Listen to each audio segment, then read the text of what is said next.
On January 14th, 2018, the body of Jamila Washington, age 22, was discovered by a highway maintenance crew near the shoulder of Martin Luther King Jr.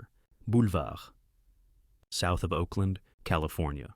Her body was found lying partially concealed by roadside brush, approximately 7 feet from the pavement. Emergency services responded to an anonymous 911 call placed at 7:03 a.m. The victim was deceased by the time authorities arrived. Preliminary examination indicated blunt force trauma to the head as the primary cause of death. No signs of robbery were noted. Her bag, identification, and clothing were intact. Toxicology later confirmed the absence of prohibited substances or alcohol. The estimated time of death, according to the coroner's report, was between 8:45 and 9. On January 13th, the missing persons report for Jamila had been filed late that same night by her roommate, who stated Jamila had left around 8:20 p.m., saying she was going to meet someone in person and get it over with. She declined to elaborate, but appeared tense. According to the roommate, Jamila did not return home or respond to calls. Attempts to trace her phone revealed that it had been active near the Fruitvale district at 8:37 p.m. before disconnecting permanently. Jamila was a student at Laney Community College and worked part-time as a tutor. She had no history of substance use, criminal activity, or mental illness. Investigators found no evidence of forced entry or confrontation at her residence. However, during the digital forensic review of her personal laptop, several unsent email drafts were discovered. The emails were addressed to a person referred to only as Marcus. One message contained the following sentence: "You act like this ends when you walk away, but I'm not scared of your friends, and I'm not staying quiet anymore." Investigators found that the number Jamila used to arrange transportation was not linked to any rideshare platform. It was a manually dialed prepaid cell number that had been posted under a private ad on a classified listings website. The ad had been removed by the time police began checking listings. The phone number was no longer in service. Attempts to trace the number revealed it had been activated 2 weeks prior using a cash purchase burner phone with no contract or identifiable registration. Store records traced the sale to a hardware retailer in West Oakland, but due to data retention limits and lack of ID verification at purchase, the buyer could not be identified. There were no surviving images from the store's CCTV system. While some nearby businesses had external cameras, only one captured a partial view of a yellow vehicle passing by at 8:30 p.m. But the footage was too grainy and distant for vehicle identification. One convenience store camera that might have had a better angle was inoperable due to a damaged power line. During a recent storm, a coincidence investigators would later question. No dash cam or traffic footage was available from that corridor. 3 weeks after the discovery of Jamila's body, another case was opened in Richmond, roughly 25 miles away. The body of Emilio Vega, 61, was found bound and deceased behind a closed textile warehouse. He had been manually strangled. Both wrists and ankles were tied with nylon cord. On his chest, investigators noted a scorched metallic coin fused with part of his shirt fabric. The coin bore no clear insignia, but was consistent with repurposed antique currency. Vega was known to law enforcement. He had been a former advisor to a now-defunct California crime family and had remained under informal observation due to suspected ongoing connections to organized criminal networks, including money laundering and suspected links to human trafficking operations from the mid-2000s. No evidence was recovered at the Richmond scene. No usable fingerprints. No DNA. No tire marks. The level of cleanliness was considered deliberate and tactical in the internal field report. There was no immediate effort to connect the deaths of Vega and Washington.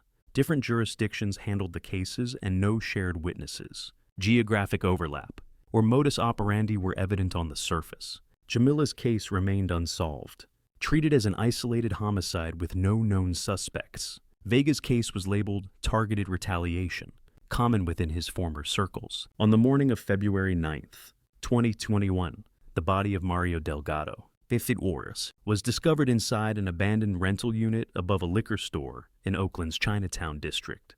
The unit had been unoccupied for several months and was scheduled for inspection after reports of water damage from the tenant below.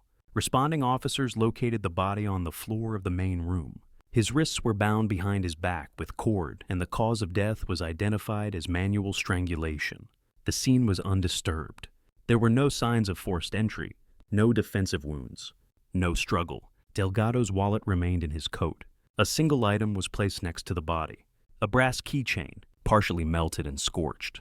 The object had no identifiers and no fingerprints. It appeared deliberately burned, possibly with an accelerant, then cooled and placed beside the victim. Delgado was a known figure in Oakland's illicit entertainment circuit. He had previously operated underground casinos and was suspected of running short-term rental properties used for sex work, particularly involving undocumented women, though several vice units had opened inquiries into his operations in the past. No charges had ever been filed. He was referenced without formal indictment in federal documents related to human trafficking cases from 2012 to 2014. 2 weeks later, on February 24th, police in Berkeley responded to an anonymous tip regarding a strong chemical odor from a shuttered commercial space. Inside, they discovered the body of Pavel Krasic, 49. The victim was Serbian-born and listed as the owner of a massage parlor chain that had been raided by federal agencies in 2015. Though no charges had stuck, he was found similarly restrained and strangled. A small charred subway token was found on the ground beside him. Like the coin in the Vega case and the keychain in Delgado's, the token was badly burned, seemingly post-mortem, and had no forensics attached to it.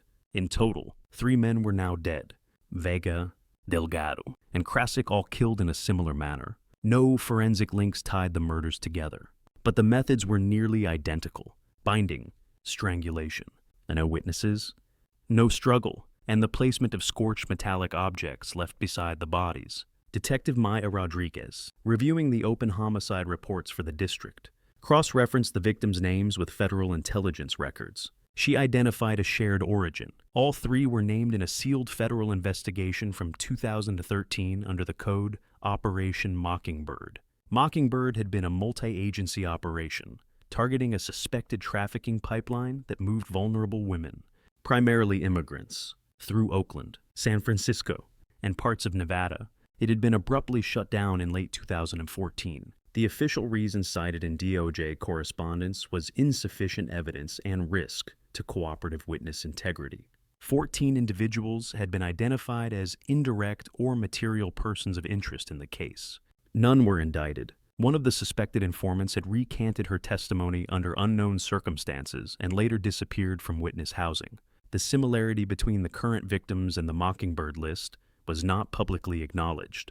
However, internal notes began circulating between Rodriguez's unit and a federal analyst in the Bureau's Criminal Database Division.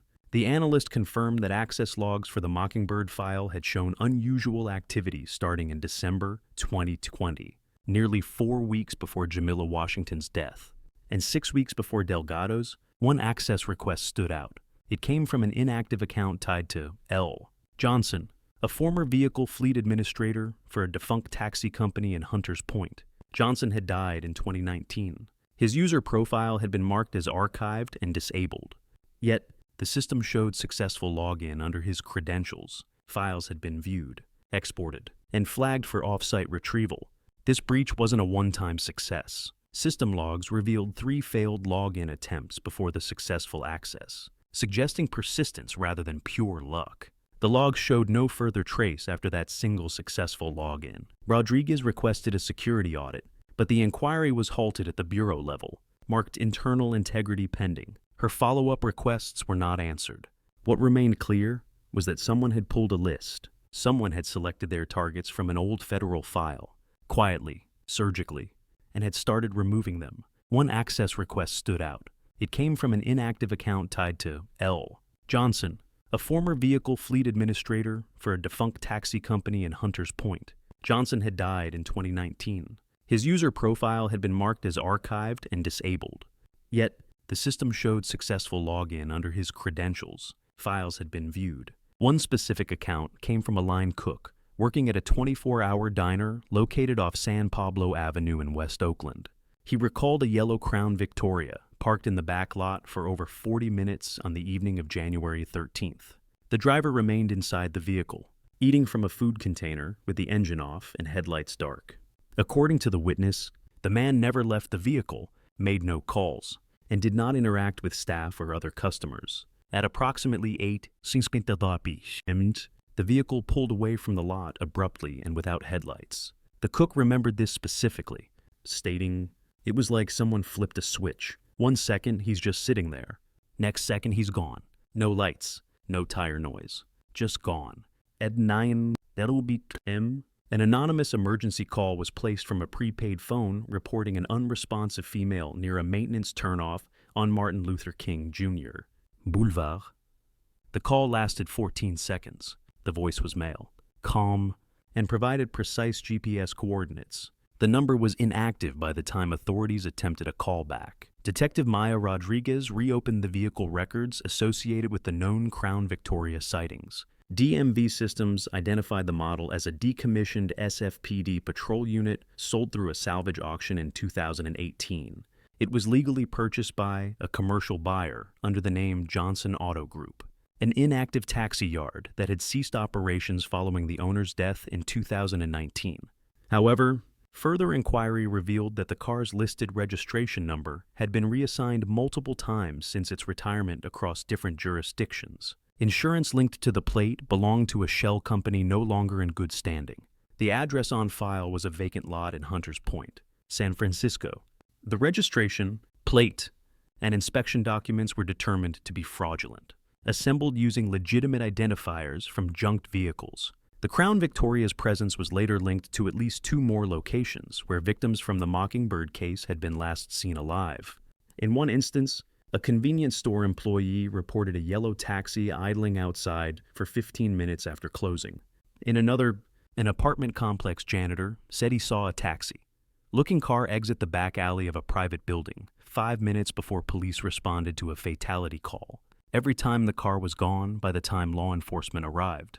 Rodriguez escalated her findings to the regional task force, indicating that the same vehicle, the custom-outfitted Crown Victoria, was likely being used in a mobile surveillance and abduction operation. She noted that the vehicle was intentionally nondescript, lacking medallion numbers, decals, or dispatch tags. The lack of pattern in the vehicle's routes suggested non-commercial use. A forensic review of the recovered witness descriptions found that the car bore mismatched wheel rims and appeared to have slight damage to the front left fender. One witness remembered a small black sticker on the passenger side rear window. None of these features were captured in available surveillance media. Further digging into the Johnson Auto Group revealed unusual access records. Multiple legacy logins to Department of Transportation databases typically used for updating fleet insurance and vehicle certifications had been reactivated in early January. These logins weren't immediately successful. Records showed numerous failed attempts, suggesting someone was methodically trying different passwords or access methods before gaining entry. These activities were flagged internally, but no alert was issued until late March. Between March 14th and April 4th, 2021, 4 additional deaths were recorded across 3 separate states, all involving individuals formerly connected to the failed federal trafficking case known as Mockingbird. None of the incidents were classified as homicides at the outset. Each death occurred in a different jurisdiction under circumstances initially labeled as accidental, medical, or inconclusive.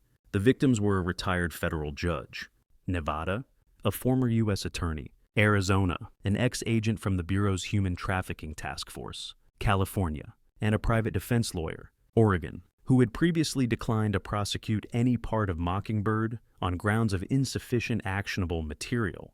In each case, there were no clear signs of struggle, no injuries beyond asphyxiation or cardiac arrest, and no evidence of forced entry or surveillance footage showing suspect presence.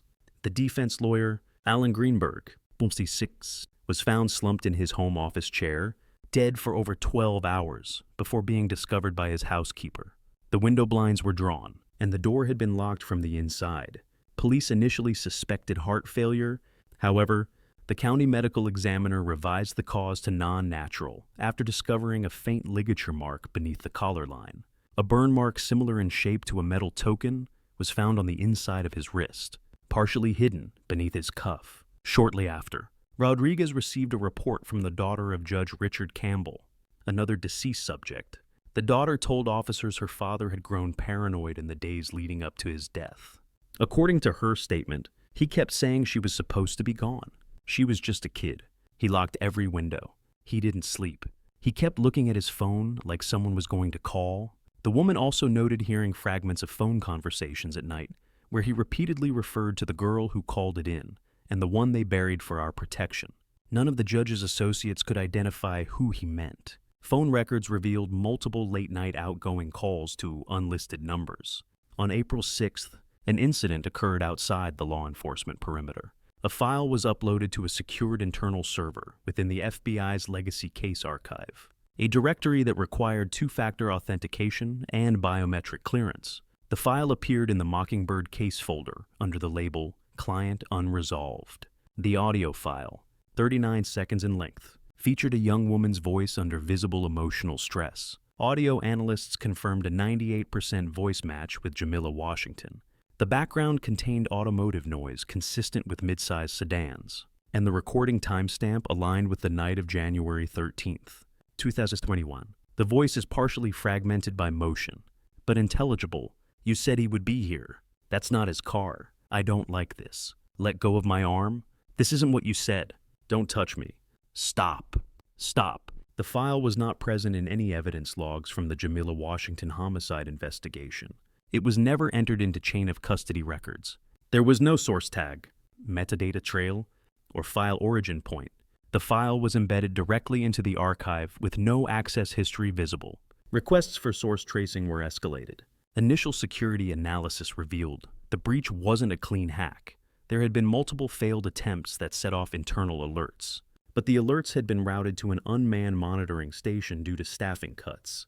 The successful entry came after 12 failed attempts, showing remarkable persistence. Internal bureau audits concluded the access credentials used for the upload belonged to a retired senior technical agent whose account had been terminated in 2018. That agent was deceased. The digital forensics report listed the upload as non-attributable, entry vector unclear. The incident triggered a high-level internal investigation. The content was designed to imply vulnerability, to suggest that someone had broken the code of silence. Approximately 26 hours after the leak, an unexpected breach occurred within the Bureau's closed archival network. The Mockingbird file system was accessed using a legacy credential tied to a terminated technical support profile. The account had been flagged as inactive since 2018. The login bypassed biometric safeguards and inserted a single file, client, unresolved, AV2. The file was a duplicate of the earlier 39-second recording linked to Jamila Washington, the same audio recovered weeks prior from an internal archive injection.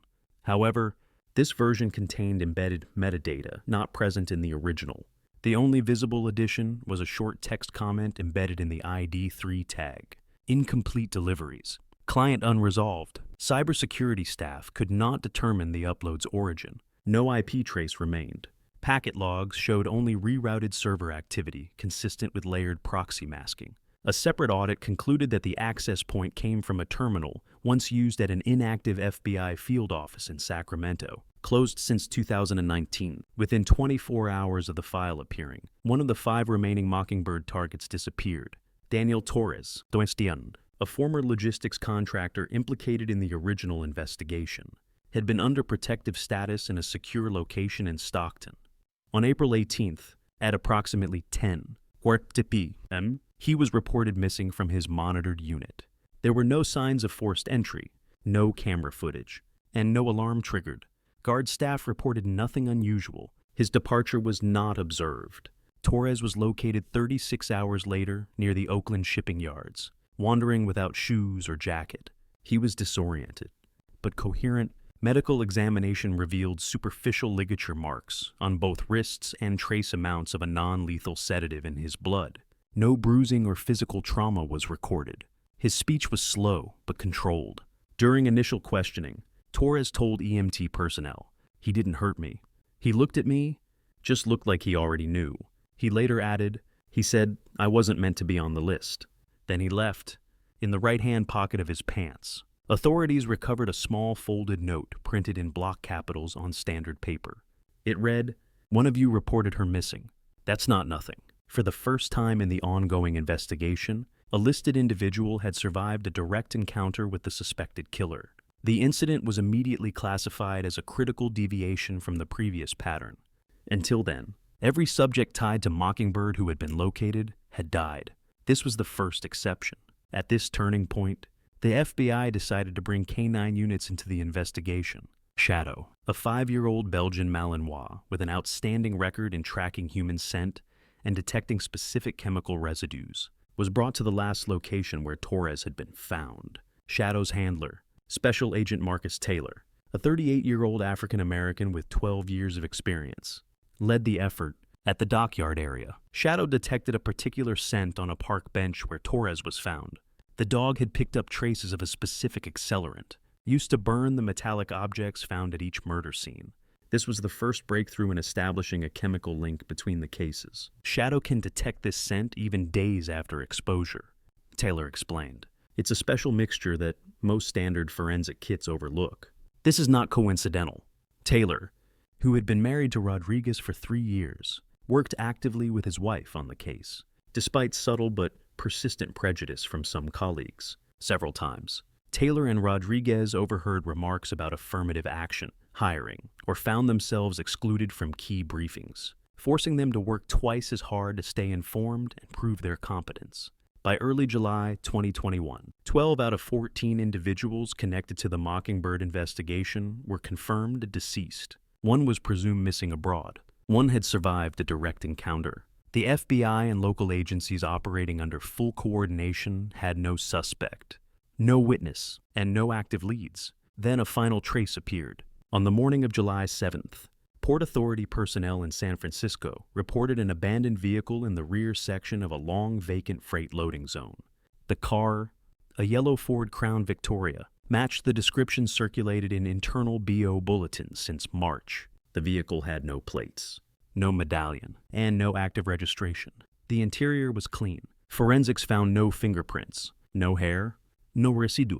The trunk was empty. The glove compartment contained a single object. It is a black handheld voice recorder. Also found was a sheet of paper folded twice and placed under the sun visor. On it were 14 names typed in bold. 12 of them were crossed out with a single uniform stroke. 2 names remained untouched.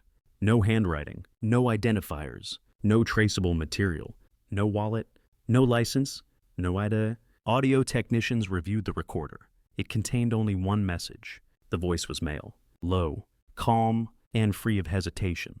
The message lasted 57 seconds. She didn't know me. I didn't know her. I was just the driver, but I saw them pull her in. I followed. I watched. I called it in. Nobody came. Nothing moved. I learned who they were. I read the files. I saw who helped them. I saw who kept them safe. So I made a route one name at a time. I drove them where they never thought they'd go. That's it. That's the story. No other files were found in the device. The vehicle was towed to a bureau-controlled lot. Internal memos described the state of the car as professionally sterilized. Seats were aftermarket modified. A secondary panel had been installed beneath the dashboard, consistent with radio suppression technology used in law enforcement fleet vehicles between 2006 and 2010. Investigators submitted an inquiry into former FBI, DEA, and Homeland Security personnel with field training in surveillance and mobility logistics. Over 3 Zuasarm names were reviewed. None matched a profile that survived vetting. No red flags were found in employment exit records. A concluding memorandum circulated within a restricted access task force channel carried the header. Case status structurally closed. Subject unidentified, motive determined, operational. The summary described the subject as possessing internal familiarity with federal case handling, interagency jurisdiction, and forensic avoidance. The final assessment listed motive as functional justice continuity. No indictment was filed. No press release was issued. Public documentation of the Mockingbird sequence remains classified. 2 weeks later, staff at Laney Community College discovered graffiti on the concrete wall behind the tutoring center where Jamila Washington had worked. It was painted in matte black letters, precise, all uppercase. He wasn't the law, but he came first.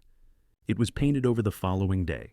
8 months after the case officially closed, Detective Rodriguez vowed to continue working independently on the file in her own time.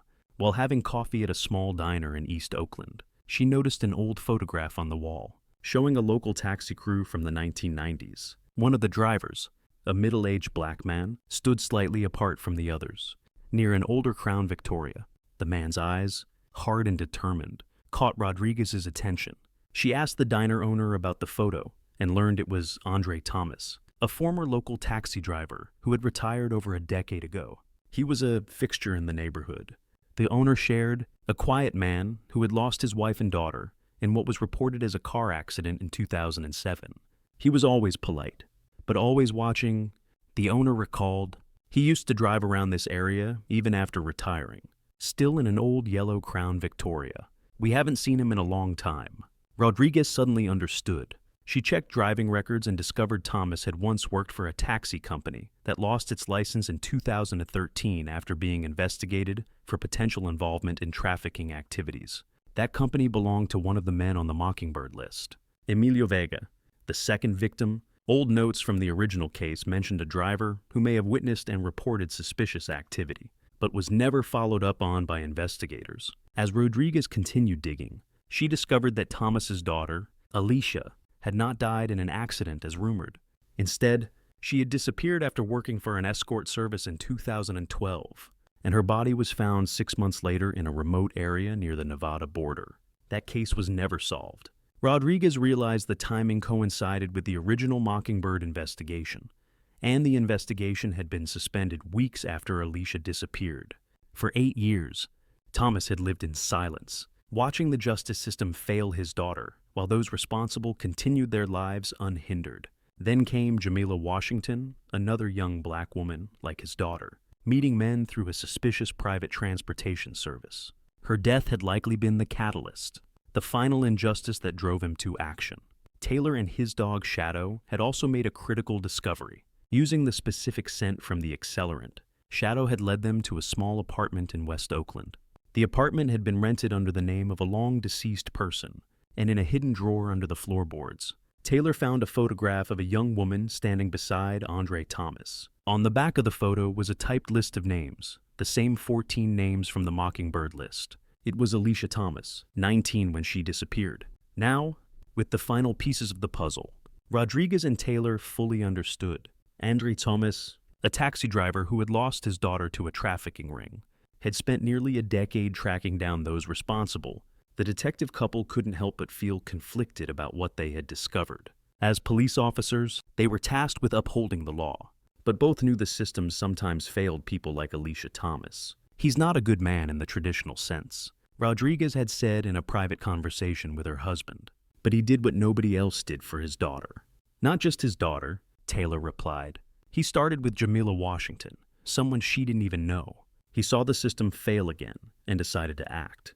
The couple faced a difficult decision: report what they had found, which could lead to a nationwide manhunt for Andre Thomas, a man who had enacted justice after the system failed his daughter and others. Or let Thomas be, a man who had completed his list and might have disappeared forever. We can understand the motive, but 12 people are dead, Rodriguez said, her voice low.